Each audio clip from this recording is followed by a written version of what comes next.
Hey everyone, welcome to number one study. आज हम start करने वाले हैं क्लास 7 हिंदी मल्हार बुक का चैप्टर नंबर 5 नहीं होना बीमार। इस चैप्टर के क्वेश्चन आंसर। क्वेश्चन आंसर करने से पहले इस चैप्टर में हमने क्या पढ़ा वो शॉर्ट में देखते हैं। इस चैप्टर में हमने एक बहुत ही फनी और इंटरेस्टिंग कहानी पढ़ी, जिसमें एक बच्चा स्कूल से बचने के लिए बीमार होने का बहाना बनाता है, लेकिन धीरे धीरे उसे समझ आता है कि बीमार होना बिल्कुल भी मजेदार नहीं होता। इस कहानी के थ्रू हमें हेल्थ की इम्पोर्टेंस, सच बोलने की आदत और अपनी ज़िम्मेदारी निभाने की सीख मिलती है। अगर आपने इस चैप्टर का एक्सप्लेनेशन वीडियो मिस कर दिया है, तो उसकी लिंक आपको डिस्क्रिप्शन में मिलेगी और साथ ही इस बुक के बाकी चैप्टर्स और पोएम्स के explanation videos, question answer videos, इन सभी वीडियोस की लिंक्स भी आपको डिस्क्रिप्शन में मिलेगी। तो चलिए अब सॉल्व करते हैं इस चैप्टर के क्वेश्चन आंसर। यहाँ पर पार्ट से, मेरी समझ से और क प्रश्न इसमें बोला है कि नीचे दिए गए प्रश्नों का सही उत्तर कौन सा है, उसके सामने आपको तारा बनाना है, स्टार बनाना है, ठीक है। और कुछ प्रश्नों के ना एक से अधिक उत्तर भी हो सकते हैं, मतलब ज़्यादा ऑप्शन भी सही हो सकते हैं। जैसे कि यहाँ पर पहला ही क्वेश्चन है, बच्चे के विद्यालय न जाने का मुख्य कारण क्या था? और यहाँ पर 4 ऑप्शन है। उसका विद्यालय जाने का मन नहीं था, उसका साबूदाने की खीर खाने का मन था, उसने गृह कार्य नहीं किया था, या फिर उसे बुखार हो गया था। तो यहाँ पर देखिए, बच्चे के विद्यालय न जाने का मेन जो रीज़न था, यहाँ पर मुझे 3 ऑप्शंस करेक्ट लग रहे हैं कि उसका विद्यालय जाने का मन नहीं था, ठीक है, ये तो है।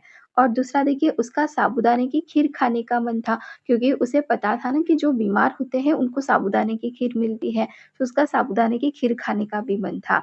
और उसने गृह कार्य नहीं किया था। ये 3 रीज़न मुझे यहाँ पर करेक्ट लग रहे हैं, जिसकी वजह से वो बच्चा स्कूल नहीं जाना चाहता था, विद्यालय नहीं जाना चाहता था। ठीक हो गया? चलिए, अब नेक्स्ट क्वेश्चन करते हैं।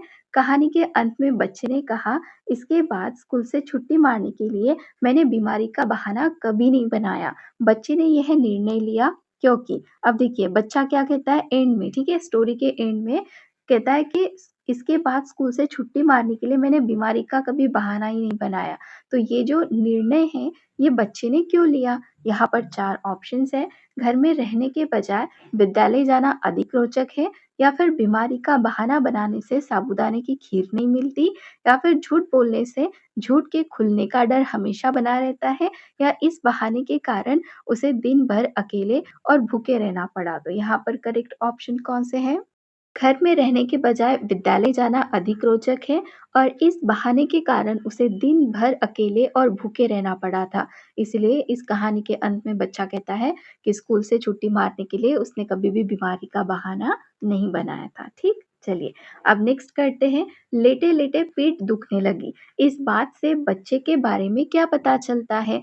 क्या उसे बिस्तर पर लेटे रहने के कारण ऊब हो गई थी, या फिर उसे अपनी बीमारी की कोई चिंता नहीं रह गई थी, या वह बिस्तर पर आराम करने का आनंद ले रहा था, या बीमारी के कारण उसकी पीठ में दर्द हो रहा था? तो यहाँ पर करेक्ट ऑप्शन क्या है? उसे बिस्तर पर लेटे रहने के कारण ऊब हो गई थी। ठीक है, ये करेक्ट लग रहा है। आप देखिए, आपको अगर इनमें से करेक्ट लग रहे हैं सो आप इन्हें स्टार कर सकते हैं। ठीक है, चलिए अब नेक्स्ट देखते हैं। क्या ठाठ है बीमारों के भी? बच्चे के मन में ये बात आई क्योंकि, अब बीमारों के ठाठ है मतलब बीमार लोगों के काफ़ी मज़े हैं। ये बात बच्चे के मन में आई।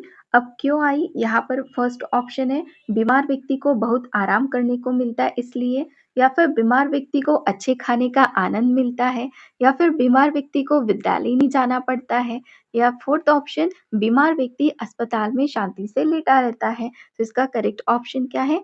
बीमार व्यक्ति को बहुत आराम करने को मिलता है ना? और बीमार व्यक्ति को अच्छे खाने का भी आनंद मिलता है, और बीमार व्यक्ति अस्पताल में शांति से लेटा रहता है। तो ये 3 ऑप्शन मुझे यहाँ पर करेक्ट लग रहे हैं। अब देखिए, यहाँ पर ना ख प्रश्न है, इसमें बोला है कि हो सकता है कि आपके समूह के साथियों ने अलग-अलग उत्तर चुने हों। अपने मित्रों के साथ चर्चा कीजिए कि आपने ये उत्तर ही क्यों चुने। तो देखिए, क्वेश्चन में स्टार्टिंग में बोला गया था कि एक से ज़्यादा ऑप्शन भी सही हो सकते हैं, है ना? तो ऐसा ज़रूरी नहीं है कि आपने जिन ऑप्शन को टिक किया है, स्टार बनाया है, वही आपके फ्रेंड ने बनाया होगा, सो अलग हो सकते हैं। ठीक है? सो आपको अपने मित्र के साथ चर्चा करनी है और बताना है कि आपने ये उत्तर ही क्यों चुने। अगर आपने इन्हीं उत्तरों को चुना है ना, सो आप ऐसा बता सकते हैं कि मैंने यही उत्तर चुने क्योंकि ये कहानी की घटनाओं के अनुसार सही है। बच्चा स्कूल से बचने और गृह कार्य न करने के कारण बीमार होने का बहाना बनाता है और बाद में उसे समझ आता है कि बीमार बनकर घर पर रहना आसान नहीं है, इसलिए वह दोबारा ऐसा बहाना नहीं बनाता। चलिए अब नेक्स्ट करते हैं मिलकर करें मिलान। इसमें बोला है पाठ में से चुनकर कुछ शब्द नीचे दिए गए हैं जैसे साबूदाना, वार्ड, नट्स और रजाई, ठीक है, और भी है। सो अपने समूह में इन पर चर्चा कीजिए और इन्हें इनके सही अर्थों से हमें मिलाना है, ठीक है? और इसके लिए आप शब्दकोश, इंटरनेट या अपने परिजनों और शिक्षकों की सहायता मतलब हेल्प भी ले सकते हैं। ठीक हो गया? चलिए अब इनके पेयर लगाते हैं। तो यहाँ पर देखिए शब्द हैं। फर्स्ट है साबूदाना और साबूदाने की पेयर हम लगा रहे हैं 8 नंबर के साथ क्योंकि 8 नंबर में देखिए क्या लिखा है, सागू नामक वृक्ष के तने का गूदा। साबूदाना यह पहले आटे के रूप में होता है और फिर कूटकर दोनों के रूप में सुखा लिया जाता है। ठीक, अब नेक्स्ट है वार्ड। सो वार्ड की पेयर फर्स्ट नंबर के साथ लगेगी। किसी विशिष्ट कार्य के लिए घेर कर बनाया हुआ ये स्थान होता है। ठीक है, अब नेक्स्ट है नर्स। सो नर्स की पेयर हम लगा रहे हैं 9th नंबर के साथ। 9th नंबर में क्या लिखा है, वह व्यक्ति जो रोगियों, घायलों या वृद्धों आदि की देखभाल करता है, तो ऐसे पर्सन को हम नर्स कहते हैं। नेक्स्ट है रजाई। रजाई की पेयर लगेगी 2nd नंबर के साथ। एक प्रकार का जाड़े का ओढ़ना जिसका कपड़ा दोहरा होता है और जिसमें रुई भरी होती है, तो ये होती है रजाई। नेक्स्ट वर्ड है थर्मामीटर। तो थर्मामीटर की पेयर लगेगी 3rd नंबर के साथ। शरीर का तापमान जैसे बुखार नापने का एक छोटा यंत्र होता है। ठीक, नेक्स्ट है काढ़ा। सो काढ़े की पेयर लगाएंगे 4th नंबर के साथ। कई तरह की जड़ी बूटियों और औषधियों को उबालकर उनके रस से बना पेय होता है। इसे सर्दी, जुकाम, खांसी, बुखार और पाचन से जुड़ी समस्याओं में लाभदायक माना जाता है। ठीक, अब नेक्स्ट है ड्राई क्लीनर। सो ड्राई क्लीनर की पेयर लगेगी 5th नंबर के साथ। रेशमी, ऊनी, मलमल जैसे नाजुक कपड़ों को पानी, साबुन और डिटर्जेंट के बिना मशीनों से साफ करने वाला व्यक्ति होता है। नेक्स्ट है ताजमहल। तो ताजमहल की पेयर कहाँ लगेगी, 6 नंबर के साथ। उत्तर प्रदेश के आगरा शहर में स्थित 17वीं सदी में निर्मित एक विश्व प्रसिद्ध स्मारक जो सफेद संगमरमर से बना है। अब लास्ट बचा है अरहर। सो अरहर की पेड़ कहाँ लगाएंगे, 7th नंबर के साथ। एक दाल जिसे तुअर भी कहते हैं, ठीक है, वो होता है अरहर। चलिए अब नेक्स्ट क्वेश्चन करते हैं। नेक्स्ट है पंक्तियों पर चर्चा। इसमें बोला है पाठ में से चुनकर कुछ पंक्तियां नीचे दी गई है, इन्हें ध्यान से पढ़िए और इन पर विचार कीजिए। आपको इनका क्या अर्थ समझ में आया, अपने विचार आपको अपने समूह में साझा करने हैं और लिखने अपनी कॉपी में। ठीक है, तो यहाँ पर फर्स्ट क्वेश्चन है, मैंने सोचा बीमार पड़ने के लिए आज का दिन बिल्कुल ठीक रहेगा, चलो बीमार पड़ जाते हैं। तो ये लाइन हमारे चैप्टर से है। अब इस लाइन का अर्थ क्या होता है ये लिखना है ना हमें इसके आंसर में। तो इसका अर्थ क्या होता है कि बच्चे का स्कूल जाने और गृह कार्य करने का मन नहीं था, इसलिए उसने स्कूल से बचने के लिए बीमार होने का झूठा बहाना बनाने का फैसला किया। अब नेक्स्ट लाइन देखिए, देखो उन्होंने एक बार भी आकर नहीं पूछा कि तू क्या खाएगा, पूछते तो मैं साबूदाने की खीर ही तो मांगता, कोई ताजमहल तो नहीं मांग लेता। लेकिन नहीं, भूखे रहो, इससे सारे विकार निकल जाएंगे। विकार निकल जाए बस, चाहे इस चक्कर में तुम खुद शिकार हो जाओ। तो इस लाइन से आप बताइए आपको इसका अर्थ क्या समझ में आता है? वैसे इससे पता चलता है कि बच्चा बहुत भूखा था और उसे उम्मीद थी कि उसे कुछ अच्छा खाने को मिलेगा, लेकिन उसे कुछ नहीं मिला। तब उसे अपनी गलती का एहसास हुआ कि बीमारी का झूठा बहाना बनाना सही नहीं था। चलिए आप नेक्स्ट क्वेश्चन करते हैं सोच विचार के लिए। इसमें बोला है पाठ को एक बार फिर ध्यान से पढ़िए, पता लगाइए और लिखिए। आपको फिर से चैप्टर रीड करना है, ठीक है, और इनका पता लगाकर लिखना है। जैसे कि क प्रश्न में है, अस्पताल में बच्चे को कौन-कौन सी चीज़ें अच्छी लगी और क्यों? तो इसका आंसर हम क्या बताएँगे, बच्चे को अस्पताल में कौन-सी चीज़ें अच्छी लगी थी? साफ-सफाई, शांत वातावरण, आरामदायक बिस्तर और बीमारों को मिलने वाली साबूदाने की खीर अच्छी लगी, क्योंकि उसे लगा कि बीमार लोगों को बहुत आराम और अच्छा खाना मिलता है ना? चलिए अब नेक्स्ट क्वेश्चन है, कहानी के अंत में बच्चे को महसूस हुआ कि उसे स्कूल जाना चाहिए था। क्या आपको लगता है कि उसका निर्णय सही था? और अगर आपको हाँ लग रहा है आंसर तो क्यों, और नहीं लग रहा है तो रीज़न बताना है, ठीक है? तो इसका आंसर कैसे लिखेंगे? हाँ, उसका निर्णय सही था क्योंकि उसे समझ आ गया कि बीमार होने का बहाना बनाकर घर पर रहना मज़ेदार नहीं होता। स्कूल जाना और पढ़ाई करना ही बेहतर है। नेक्स्ट क्वेश्चन देखिए, जब बच्चा बीमार पड़ने का बहाना बनाकर बिस्तर पर लेटा रहा, तो उसके मन में कौन-कौन से भाव आ रहे थे, ये हमें लिखने हैं। संकेत दिया है, मन में उत्पन्न होने वाले विकार या विचार को भाव कहते हैं। उदाहरण के लिए क्रोध, दुःख, भय, करुणा, प्रेम, ये सभी, ठीक है? सो इस क्वेश्चन का आंसर कैसे लिखेंगे?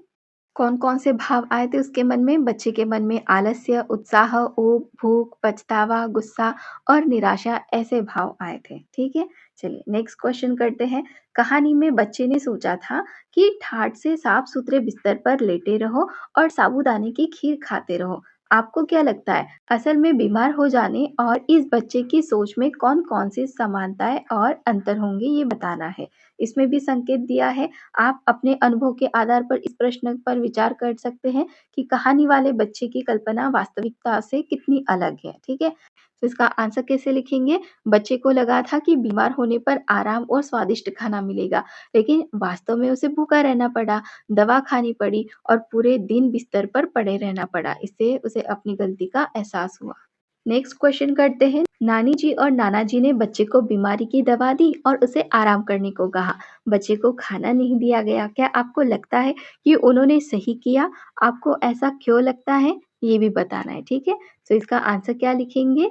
हाँ, उन्होंने सही किया क्योंकि बीमारी में डॉक्टर की सलाह के अनुसार दवा, आराम और हल्का भोजन ज़रूरी होता है। इससे बच्चे को अपनी गलती का भी एहसास हुआ, है ना? चलिए, अब नेक्स्ट करते हैं अनुमान और कल्पना से। इसमें बोला है कहानी के अंत में बच्चा नाना जी और नानी जी को सब कुछ सच-सच बताने का निर्णय कर लेता, तो कहानी में आगे क्या होता ये हमें बताना है। संकेत दिया है, उसका दिन कैसे बदल जाता, उसकी सोच और अनुभव कैसे होते, ये हम इसके आंसर में बता सकते हैं। तो इसका आंसर कैसे लिखेंगे? यदि बच्चा सच बता देता तो नानी जी और नाना जी उसे प्यार से समझाते, उसकी ईमानदारी की प्रशंसा करते और उसे दोबारा ऐसा न करने की सीख भी देते, है ना? ऐसा होता। चलिए नेक्स्ट क्वेश्चन करते हैं।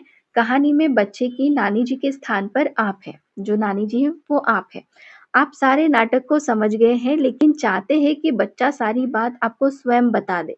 अब आप क्या करेंगे आपको बताना है, संकेत दिया है। इस सवाल में आपको नानी जी की जगह लेकर सोचना है और एक मनोरंजक योजना बनानी है जिससे बच्चा आपको स्वयं सारी बातें बता दे, ठीक है? सो इसका आंसर सबका डिफरेंट होगा। एक सैंपल आंसर देखते हैं। सो मैं बच्चे से प्यार से बात करती और ऐसा माहौल बनाती कि वह बिना डरे अपनी गलती स्वयं स्वीकार कर ले, ठीक? चलिए नेक्स्ट क्वेश्चन। कहानी में बच्चे के स्थान पर आप हैं और घर में अकेले हैं। अब आप ऊबने से बचने के लिए क्या-क्या करेंगे ये आपको बताना है। सबका डिफरेंट आंसर होगा। एक सैंपल आंसर देखते हैं। मैं कहानी की किताब पढ़ती, चित्र बनाती, संगीत सुनती या कोई शांत खेल खेलती ताकि मुझे बोरियत न हो। अब नेक्स्ट क्वेश्चन करते हैं। कहानी के अंत में बच्चे को लगा कि उसे स्कूल जाना चाहिए था। कल्पना कीजिए अगर वह स्कूल जाता तो उसका दिन कैसा होता? अगले दिन जब वह स्कूल गया होगा तो उसने क्या-क्या किया होगा? ये आपको बताना है। ये भी सबका डिफरेंट आंसर होगा। एक सैंपल आंसर देखते हैं। वह पढ़ाई करता, दोस्तों के साथ खेलता, गृह कार्य पूरा करता और दिन भर खुश रहता। अगले दिन वह मन लगाकर पढ़ाई करता और अपना काम समय पर पूरा करता। अब नेक्स्ट क्वेश्चन करते हैं। कहानी में नाना जी और नानी जी ने बच्चे की बीमारी ठीक करने के लिए उसे दवाई दी और खाने के लिए कुछ नहीं दिया। अगर आप नानी जी या नाना जी की जगह होते तो आप क्या-क्या करते आपको बताना है। मैं बच्चे को दवा और आराम करने की सलाह देती, हल्का और पौष्टिक भोजन देती और प्यार से समझाती कि झूठ बोलना और बीमारी का बहाना बनाना सही नहीं है। चलिए नेक्स्ट क्वेश्चन करते हैं। कहानी की रचना। इसमें बोला है अस्पताल का माहौल मुझे बहुत ही अच्छा लग रहा था। बड़ी-बड़ी खिड़कियों के पास हरे-हरे पेड़ झूम रहे थे। न ट्रैफिक का शोरगुल, न धूल, न मच्छर मक्खी। सिर्फ लोगों के धीरे-धीरे बातचीत करने की धीमी-धीमी गुनगुन, बाकी एकदम शांति। इन पंक्तियों पर ध्यान दीजिए। इन पंक्तियों में ऐसा लग रहा है मानो हमारी आँखों के सामने अस्पताल का चित्र सा बन गया हो। लेखन में इसे चित्रात्मक भाषा कहते हैं, ठीक है? चित्रात्मक भाषा। अनेक लेखक अपनी रचना को रोचक और सरस बनाने के लिए उपयुक्त स्थानों पर अनेक वस्तुओं, कार्यों, स्थानों आदि का विस्तार से वर्णन करते हैं। लेखक ने इस कहानी को सरस और रोचक बनाने के लिए और भी अनेक तरीकों का उपयोग किया है। उदाहरण के लिए उन्होंने कहानी में बच्चे द्वारा कल्पना करने का भी प्रयोग किया है। जब बच्चा अकेले लेटे-लेटे घर और बाहर के लोगों के बारे में सोच रहा है, इस कहानी में ऐसी कई विशेषताएं छिपी हैं। तो अब क प्रश्न में बोला है, इस पाठ को एक बार फिर से पढ़िए और अपने समूह में मिलकर इस पाठ की अन्य विशेषताओं की सूची आपको बनानी है। अपने समूह की सूची को कक्षा में आपको सबके साथ साझा भी करना है, ठीक है? तो इसकी सूची कैसे बना सकते हैं कि सरल और रोचक भाषा का प्रयोग है, चित्रात्मक भाषा का सुंदर उपयोग, हास्य और मनोरंजन का समावेश, बच्चे की कल्पना और मन के विचारों का वर्णन और अंत में अच्छी सीख है। ठीक है? चलिए नेक्स्ट क्वेश्चन, कहानी में से निम्नलिखित के लिए उदाहरण हमें खोजकर लिखने हैं। जैसे यहाँ पर देखिए विशेष बिंदु है, बच्चे द्वारा पिछली बातों को याद किया जाना। सो कहानी में से हमें उदाहरण लिखने हैं। तो बच्चे द्वारा पिछली बातों को याद किया जाना। तो इसमें हम उदाहरण लिख सकते हैं, बच्चे को अस्पताल में सुधाकर काका और साबूदाने की खीर याद आती है। अब नेक्स्ट है, हास्य यानी हंसी मजाक का उपयोग किया जाना। तो इसका उदाहरण लिख सकते हैं, बच्चा सोचता है कि बीमार होना बहुत मजेदार है और खुद ही बीमार बनने का नाटक करता है। ठीक है? नेक्स्ट है, बच्चे द्वारा सोचने के तरीके में बदलाव आना। सो अंत में बच्चा समझ जाता है कि बीमार होने का बहाना बनाना गलत है और वह फिर कभी ऐसा नहीं करेगा। नेक्स्ट है, कहानी में किसी बात से अनजान होना, मतलब कोई बात पता न होना। सो नाना जी और नानी जी को पता नहीं था कि बच्चा सच में बीमार नहीं है। नेक्स्ट है, बच्चे द्वारा स्वयं से बातें किया जाना। तो बच्चा मन ही मन सोचता है, काश सुधाकर काका की जगह मैं होता। ऐसे काफी सारे सेंटेंसेस हैं। अब नेक्स्ट करते हैं समस्या और समाधान। इसमें बोला है, कहानी को एक बार पुनः पढ़कर पता लगाइए, बच्चे के सामने क्या समस्या थी, उसने उस समस्या का क्या समाधान निकाला, ये हमें बताना है। ठीक है? सो बच्चे के सामने कौन सी समस्या थी? बच्चे ने गृह कार्य नहीं किया था और स्कूल नहीं जाना चाहता था, इसलिए उसने बीमार होने का बहाना बना लिया था। अब नेक्स्ट है, नानी जी नाना जी के सामने क्या समस्या थी और उन्होंने उस समस्या का क्या समाधान निकाला, ये बताना है। सो उन्हें लगा कि बच्चा बीमार है, इसलिए उन्होंने उसे दवा दी, आराम करने को कहा और कुछ समय तक खाना नहीं दिया। ठीक हो गया? चलिए अब नेक्स्ट है शब्द से जुड़े शब्द। इसमें बोला है, नीचे दिए गए स्थानों में बीमार से जुड़े शब्द पाठ में से चुनकर आपको लिखने हैं। ठीक है? सो कौन-कौन से लिख सकते हैं बीमार से जुड़े? बुखार, अस्पताल, है ना? दवा लिख सकते हैं, नर्स, थर्मामीटर, आराम, काढ़ा, खीर, दर्द, रोगी, ऐसे काफ़ी सारे शब्द हैं। सो इनमें से आप यहाँ पे लिख सकते हैं। अब नेक्स्ट क्वेश्चन करते हैं खोजबीन। इसमें बोला है, कहानी में से वे वाक्य ढूँढ कर लिखिए जिनसे पता चलता है कहानी में सर्दी के मौसम की घटनाएँ बताई गई हैं। तो ऐसा सेंटेंस है, मैं रज़ाई से निकला ही नहीं। इससे समझ आता है कि सर्दी का मौसम, है ना? नेक्स्ट है, बच्चे को बहाना बनाने के परिणाम का आभास हो गया। तो इसके बाद स्कूल से छुट्टी मारने के लिए मैंने बीमारी का बहाना कभी नहीं बनाया। इससे समझ आता है कि उसको आभास हो गया था। नेक्स्ट है, बच्चे को खाना-पीना बहुत प्रिय है। इसके लिए सेंटेंस हम लिखेंगे, अचानक मुझे भूख सी लगी, या फिर परंतु भूख के कारण ठीक से नींद भी नहीं आ रही थी। इससे समझ आ रहा है कि उसको खाना-पीना बहुत प्रिय था। और भी ऐसे सेंटेंसेस हैं, वो भी लिख सकते हैं। बच्चे को स्कूल जाना अच्छा लगता है। ये किस लाइन से समझ में आता है? इससे तो स्कूल चला जाता तो ही ठीक रहता, सज़ा मिलती तो मिल जाती। इससे समझ आता है कि उसे स्कूल जाना अच्छा लगता था। अब नेक्स्ट है शीर्षक। इसमें बोला है, आपने जो कहानी पढ़ी है इसका नाम नहीं होना बीमार है। अपने समूह में चर्चा करके आपको लिखना है कि इस कहानी का यह नाम उपयुक्त है या नहीं है, और अपने उत्तर का कारण भी आपको बताना है। ठीक है? तो ये सबका डिफरेंट आंसर होगा। एक सैंपल आंसर देखते हैं। हाँ, ये शीर्षक उपयुक्त है क्योंकि कहानी के अंत में बच्चे को समझ आ जाता है कि बीमार होने का बहाना बनाना गलत है और वह फिर कभी ऐसा नहीं करेगा। अब नेक्स्ट क्वेश्चन है, यदि आपको इस कहानी को कोई अन्य नाम देना हो तो आप क्या नाम देंगे?